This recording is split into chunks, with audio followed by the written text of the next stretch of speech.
Before the Hunger Games, there was UGLIES by Scott Westerfeld. Tally can't wait to turn 16 and become pretty. 16 is the magic number that brings a transformation from a repellent ugly into a stunningly attractive pretty, and catapults you into a high-tech paradise where your only job is to have a really great time.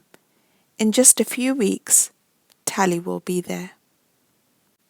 But Tally's new friend, Shay, isn't sure she wants to be pretty. She'd rather risk life on the outside. When Shay runs away, Tally learns about a whole new side of the pretty world, and it isn't very pretty. The authorities offer Tally the worst choice she can imagine: find her friend and turn her in, or never turn pretty at all. The choice Tally makes changes her world forever. Review. The longing for fairy tale beauty has never looked so sinister. The Times.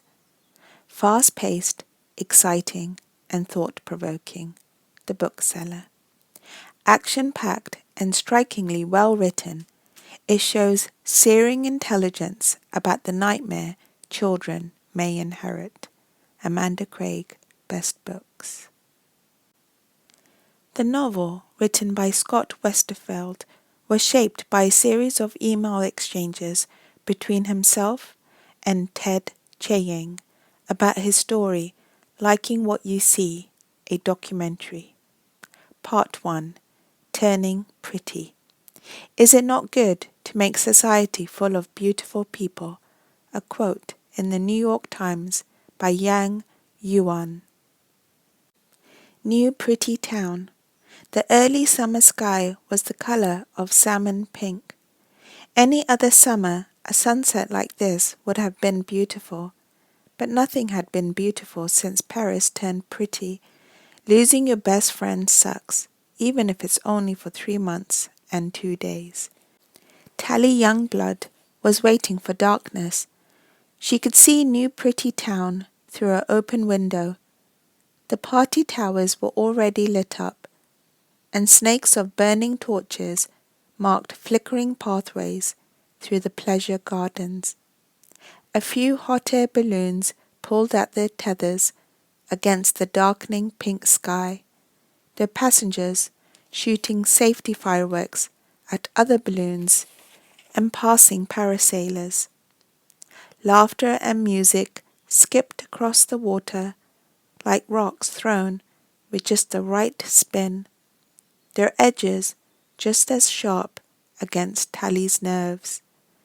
Around the outskirts of the city, cut off from town by the black oval of the river, everything was in darkness. Everyone ugly was in bed by now.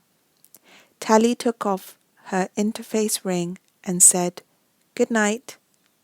"Sweet dreams, Tally," said the room. She chewed up a toothbrush pill, punched her pillows, and shoved an old portable heater, one that produced about as much warmth as a sleeping, Tally-size human being, under the covers.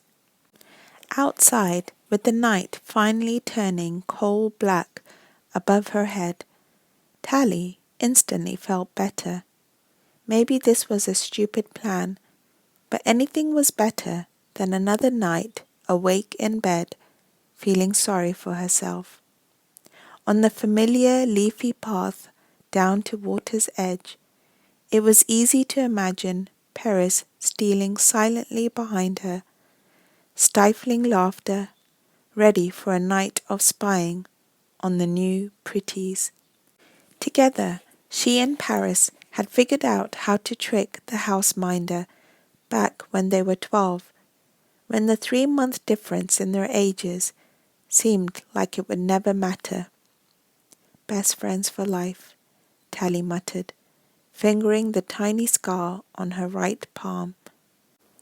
The water glistened through the trees, and she could hear the wavelets of a passing river skimmer's wake slapping at the shore.